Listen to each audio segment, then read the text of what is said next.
Yeah boy, kembali lagi bersama RNH. Kali ini RNH akan membawakan alur cerita film yang berjudul Top Gun Maverick yang dirilis tahun 2022.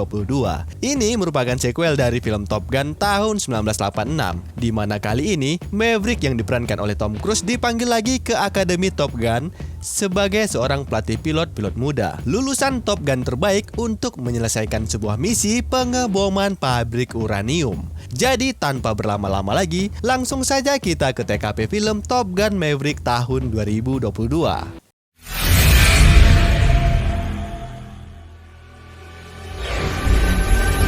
Di awal film, diceritakan kalau Maverick merupakan seorang pilot tester yang sering melakukan uji coba pada pesawat tempur yang sedang dalam pengembangan. Dan pada hari itu, merupakan tanggal Maverick melakukan uji coba pesawatnya. Setibanya di sana, dia dikagetkan dengan dibatalkannya program pengembangan pesawat tempur itu. Yang mana, para petinggi di Angkatan Laut pesimis dengan perkembangan penelitian mereka yang tidak dapat mencapai target yang telah ditentukan, yaitu terbang dengan kecepatan Mach 10.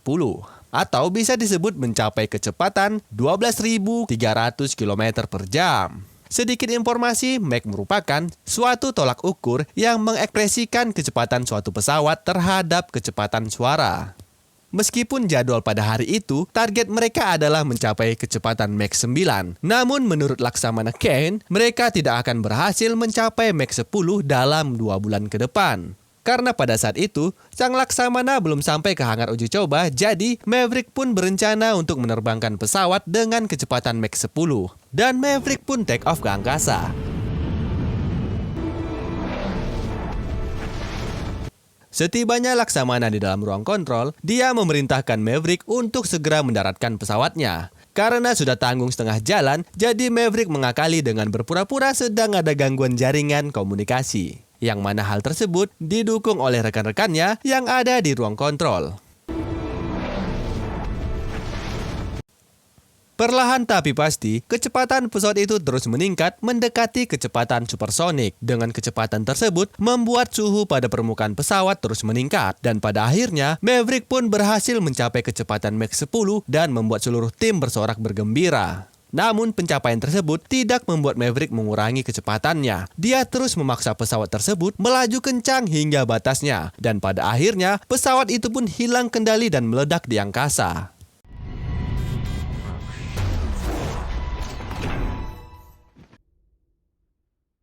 Di sebuah pedesaan di tepi kota, terlihat Maverick yang masih selamat tanpa luka sedikit pun. Akibat perbuatannya itu, Maverick pun dipanggil oleh sang Laksamana untuk diberikan hukuman. Namun setelah peristiwa itu terjadi, sang pelindung Maverick menyelamatkannya untuk segera berangkat ke North Island dan kembali ke Top Gun, yang mana membuat Laksamana Kane cukup kesal.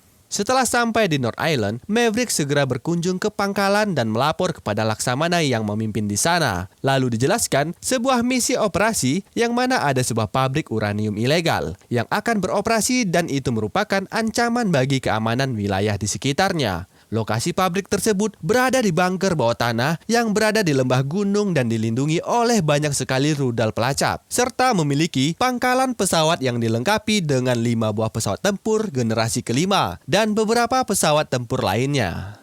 Lalu dengan mudahnya, Maverick menganalisa dan menyusun strategi yang harus dilakukan agar dapat menghancurkan pabrik uranium tersebut. Namun misi itu memiliki resiko tinggi dan memungkinkan pilot yang bertugas tidak dapat kembali dengan selamat. Maverick mengira bahwa kehadiran dia di sana adalah untuk menjalankan misi ini. Namun ternyata dia ditugaskan sebagai pelatih bagi 12 pilot lulusan Top Gun dan mencari 6 orang terbaik untuk menyelesaikan misi pengeboman tersebut. Setelah itu, Maverick sedikit canggung saat melihat foto Bradley Bradshaw yang merupakan anak dari Gus, rekan satu pesawatnya sewaktu masih di Top Gun dulu. Tetapi Gus harus meninggal karena kecelakaan pesawat bersama Maverick pada waktu itu.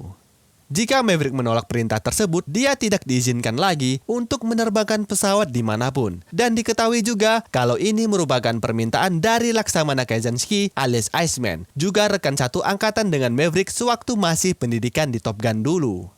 Scene berganti ke sebuah bar. Di sana banyak sekali angkatan laut yang sedang hangout dan juga tanpa sengaja Maverick bertemu dengan mantan pacarnya dulu yang bernama Penny. Dia adalah pemilik bar tersebut dan sudah 3 tahun lamanya dia menetap di sana. Dari percakapan mereka berdua dapat disimpulkan bahwa Maverick sering berselisih paham dengan banyak Laksamana dan selalu diselamatkan oleh Laksamana Kazansky. Dia adalah pelindung Maverick yang selalu menyelamatkannya di kala kesusahan. Kemudian, karena Maverick tidak tahu aturan yang ada di bar tersebut, Maverick pun harus mentraktir seluruh orang yang ada di dalam bar. Hal itu dikarenakan Maverick meletakkan HP-nya di atas meja dan menggoda Penny. Itu merupakan larangan yang ada di dalam bar. Tidak lama berselang, Bradshaw alias Roster pun tiba di bar. Di sana juga ada Poinick, Hangman, Bob, Fanboy, dan juga Fritz. Mereka semua adalah pilot terbaik yang diundang ke Top Gun untuk menyelesaikan misi tersebut. Namun sialnya bagi Maverick, karena dia tidak memiliki cukup uang dan juga saat itu sudah masuk akhir bulan, Maverick pun tidak mampu membayar semua tagihan di bar yang membuatnya harus dilempar keluar bar. Dan itu merupakan tradisi yang ada di bar tersebut. Maverick yang melihat kegembiraan para pilot muda di dalam bar membuatnya mengingat kegilaannya dulu kala masih berada di Top Gun. Dan kenangan pahit saat pesawat yang dikendarainya jatuh yang mengakibatkan Gus, ayah dari Roster, meninggal di tempat. Hari berganti, pagi pun tiba. Pembukaan pelatihan pilot pun diresmikan. Para pilot muda yang ada di sana merasa canggung saat melihat Maverick yang ternyata adalah orang yang akan menjadi pelatih mereka selama di Top Gun. Di sisi lain, Roster yang melihat kehadiran Maverick membuat dirinya tidak senang. Karena bagi Roster, Maverick adalah penyebab ayahnya meninggal dunia. Keesokan harinya, mereka pun mulai melakukan serangkaian pelatihan bertempur di udara. Satu persatu, para pilot muda dikalahkan oleh Maverick dan diberi hukuman push-up. Tidak satu pun dari mereka yang dapat menyaingi kehebatan Maverick. Suatu ketika, Roster dan Maverick berlatih hingga melewati batas ketinggian yang telah ditentukan. Tidak ada satupun dari mereka yang menyerah dan pesawat terus melaju ke arah bawah hingga di ketinggian yang membahayakan. Tentu saja hal tersebut membuat Laksamana marah dan meminta Maverick tidak merubah aturan pelatihan tanpa persetujuan darinya. Di sana, Maverick mengatakan bahwa para pilot muda harus dilatih dengan ketinggian rendah karena misi mereka mengharuskan mereka melakukan hal tersebut. Dan Maverick akan berusaha melatih mereka agar semua pilot terpilih dapat pulang dengan selamat. Setelah pelatihan yang cukup panjang, Maverick pun menyempatkan diri untuk berkunjung ke bar milik Penny untuk membayar hutangnya kemarin. Di sana, dia bertemu dengan Amelia yang merupakan anak sematawayang Penny. Hari itu, Penny ingin berlayar di lautan bersama Amelia. Namun karena Amelia besok ada ujian, Amelia tidak dapat ikut dan harus belajar pada saat itu. Jadi Maverick pun menawarkan dirinya untuk menemani Penny berlayar. Selama pelayaran itu, mereka berdua sangat menikmati dan bersenang-senang di sana. Sesampainya Penny di rumah, terlihat dia sangat senang dan masih menyimpan rasa kepada Maverick.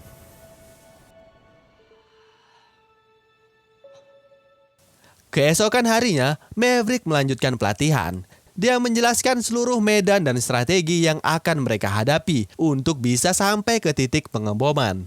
Dan juga menjelaskan cara agar dapat pulang dengan selamat, yaitu harus menuju target dalam waktu 3 menit dan terbang di bawah ketinggian 100 kaki di dalam lereng atau ngarai yang berliku. Jika mereka terbang di atas ketinggian yang ditentukan, maka mereka akan mati karena tertangkap oleh radar yang ada di atas lereng. Untuk mencapai lokasi tersebut, mereka diharuskan melaju dengan kecepatan 660 knot. Itu semua harus dilakukan agar mereka dapat menghindari pertempuran udara melawan pesawat tempur generasi kelima milik musuh. Satu persatu pilot pilihan pun melakukan serangkaian simulasi, dan pada akhirnya tidak ada satupun dari mereka yang dapat berhasil menyelesaikan misi. Dan akhirnya malah menyebabkan perkelahian antara Hangman dan Roster. Hari berganti, pagi pun tiba. Saat ini Maverick datang ke rumah Laksamana Kazansky, yang saat ini dia sedang dalam kondisi yang kurang sehat. Terlihat sang Laksamana kesulitan untuk berbicara dan hanya dapat berkomunikasi melalui pesan yang dituliskan melalui komputer. Inti dari percakapan mereka adalah membahas tentang Roster yang merupakan anak dari Gus, rekan mereka dulu. Sang Laksamana meminta kepada Maverick untuk merelakan Roster ikut serta dalam misi pengeboman. Setelah mendapat pencerahan dari Iceman, Maverick pun mengajak seluruh pilot muda berwisata ke pantai agar mereka dapat melupakan segala beban pikiran yang ada di kepala mereka. Dan sepertinya cara itu berhasil membuat chemistry di antara para pilot muda menjadi lebih kompak lagi. Setelah wisata berakhir, Maverick pun mengantar Penny pulang ke rumahnya. Tidak terasa hari sudah malam, Penny pun menghadiahi Maverick surabi lempit miliknya. Kebetulan pada malam itu sang anak sedang menginap di rumah temannya di gang sebelah. Namun sayang, saat mereka sedang istirahat di ronde pertama, tiba-tiba sang anak pulang dan tidak jadi menginap di rumah temannya. Dikarenakan temannya itu punya kebiasaan buruk yaitu kentut saat tertidur. Dan Maverick pun kocar-kacir melarikan diri melewati jendela kamar Penny. Tanpa diduga, sang anak sudah menunggu Maverick tepat di depan jendela. Dan dia mengatakan jangan sakiti ibunya lagi. Dan sang anak pun pergi.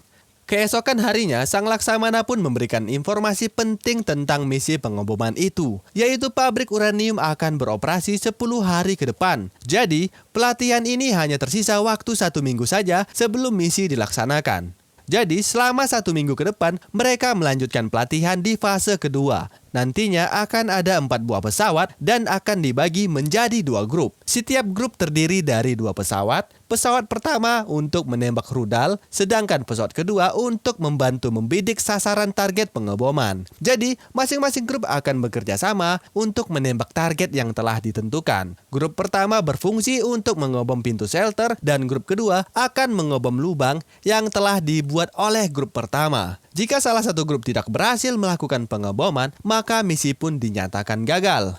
Selama pelatihan, para pilot muda berusaha keras untuk dapat menembak target yang telah ditentukan. Namun tetap saja, tidak ada satupun dari mereka yang berhasil menembak mengenai target tersebut. Akibat tingkat kesulitan yang tinggi, membuat salah satu pilot yang bernama Coyote pun pingsan saat sedang mengendarai pesawat. Untung saja, dia berhasil disadarkan berkat bantuan dari Maverick yang membunyikan alarm di pesawat Coyote. Di saat situasi sudah terkendali, tiba-tiba datang segerombolan burung yang menghantam pesawat milik Poenik.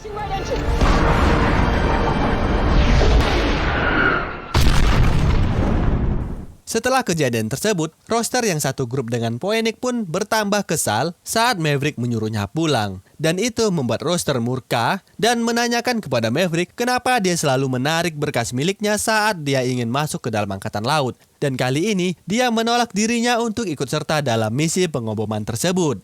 Jadi terungkap alasan kenapa Maverick selalu menarik berkas milik roster adalah karena menurut Maverick roster terlalu banyak berpikir dan terlalu mengikuti aturan pada buku pedoman. Hal tersebut dapat membuatnya celaka dan terlalu berhati-hati. Yang dibutuhkan seorang pilot pesawat tempur adalah percaya diri dengan naluri, jangan berpikir dan lakukan saja secara spontan. Hari berganti, pagi pun tiba. Ternyata Laksamana Kaczynski, sang pelindung Maverick pun telah meninggal dunia dan Maverick memberikan penghormatan terakhirnya. Setelah kematian Laksamana Kaczynski, misi pelatihan pun langsung diambil alih oleh Laksamana yang bertugas di Top Gun dan Maverick dilarang terbang secara permanen. Lalu sang Laksamana pun mengambil alih pelatihan dan merubah beberapa ketentuan, seperti waktu mencapai target yang diubah dari 3 menit menjadi 4 menit dan menembak rudal dari atas puncak. Tentu saja para pilot muda menyadari betapa berbahayanya strategi yang dijelaskan oleh sang Laksamana. Karena pesawat musuh pasti dapat mengejar mereka dan menembak mereka dari atas gunung dan membuat mereka menjadi sasaran empuk rudal otomatis milik musuh. Tiba-tiba ada sebuah pesawat yang memasuki ke dalam simulasi pengeboman dan itu adalah Maverick. Dia menargetkan dapat menuntaskan misi hanya dalam waktu 2 menit 15 detik. Maverick pun mulai bermanuver, melewati lembah berliku, lalu mendaki puncak gunung dan menuruninya untuk menembak target yang telah ditentukan. Setelah itu, kembali naik dengan kecepatan tinggi dan berhasil mengenai target secara sempurna. Hal itu disaksikan oleh para pilot muda yang berdecak kagum. Karena Maverick berhasil membuktikan bahwa strateginya itu bisa dilakukan, sang Laksamana pun bimbang dengan keputusannya dan mengembalikan Maverick menjadi pemimpin tim. Hari pelaksanaan pun telah tiba dan Maverick memilih Payback dan Fanboy, lalu Poenik dan Bob, serta yang akan menjadi rekan Maverick adalah roster, dan tentu saja hal itu membuat roster kaget atas keputusan Maverick untuk memilihnya. Setelah semua persiapan selesai, pesawat tempur pun diluncurkan. Lalu, rudal dari kapal induk pun diluncurkan untuk melumpuhkan pangkalan udara yang ada di sekitar gunung. Dan keempat pesawat pun mulai memasuki lereng tebing. Berdasarkan pesawat pemantau, tertangkap 2 buah pesawat musuh yang sedang berpatroli, yang mana membuat mereka harus menambah kecepatan agar tidak dapat disusul oleh pesawat musuh. Karena setelah pangkalan udara terkena serangan bom, dipastikan pesawat musuh segera menyadari adanya penyusup. Roster yang sedikit nervous membuat grup miliknya ketinggalan di belakang. Dengan beberapa pencerahan dari Maverick, Roster pun menambahkan kecepatannya. Setelah melewati puncak gunung, kini giliran Maverick menembak target. Dengan bantuan bitikan dari Bob, Maverick berhasil mengenai target dengan sempurna. Dan grup kedua pun sampai ke lokasi pengeboman. Namun tanpa diduga, alat bidik milik Payback dan Fanboy bermasalah. Jadi Roster pun harus menembakkan rudal sambil membidik seorang diri. Untung saja tembakan tersebut tepat sasaran mengenai target dan boom, pabrik uranium pun meledak.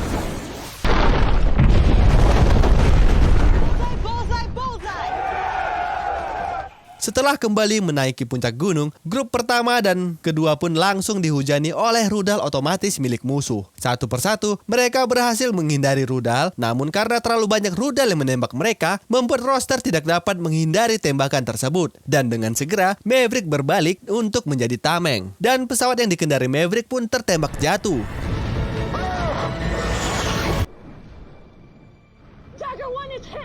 Lalu, sang Laksamana pun meminta pesawat yang tersisa untuk kembali ke kapal induk dan dinyatakan kalau Maverick telah tiada. Di lain tempat, terlihat Maverick yang masih selamat dan mencoba untuk melarikan diri. Dia pun dihujani oleh peluru panas milik musuh. Dan untung saja ada Roster yang berbalik arah dan menembak helikopter yang mengejar Maverick. Dan pesawat Roster pun jatuh tertembak oleh rudal otomatis yang ada di sana. Melihat Roster berhasil keluar dari pesawatnya, Maverick pun mengejar parasut yang perlahan mendarat. Rencana Maverick saat ini adalah menuju pangkalan udara milik musuh dan mencuri pesawat musuh yang ada di sana. Dengan situasi yang kacau di bandara, membuat mereka berdua dapat masuk dengan mudah. Di salah satu hangar terdapat satu buah pesawat F-14 yang masih dapat digunakan. Ini merupakan pesawat tempur tua yang dulu pernah digunakan Maverick bersama Ghost ayah Roster dulu. Meskipun landasan pacu sedikit rusak, Maverick pun berhasil take off dengan aman. Hanya sedikit senggolan yang membuat ban depan pesawatnya patah. Setibanya Maverick di atas, Roster melihat 2 buah pesawat yang mengikuti mereka dan perlahan mendekat. Setelah memberikan sedikit sapaan kepada pesawat musuh, Maverick memutuskan untuk menghancurkan salah satu dari pesawat musuh. Dan setelah itu, pesawat musuh pun langsung menghujani mereka dengan rudal yang tiada henti. Pesawat musuh pun terus mengikuti Maverick kemanapun dia pergi. Dan sesekali, dia terkena hujanan peluru dari musuh. Lalu Maverick pun menggunakan teknik kobranya. Dan Maverick berhasil membalikkan keadaan dan dia sekarang berada tepat di belakang pesawat musuh. Dan Maverick berhasil menjatuhkannya.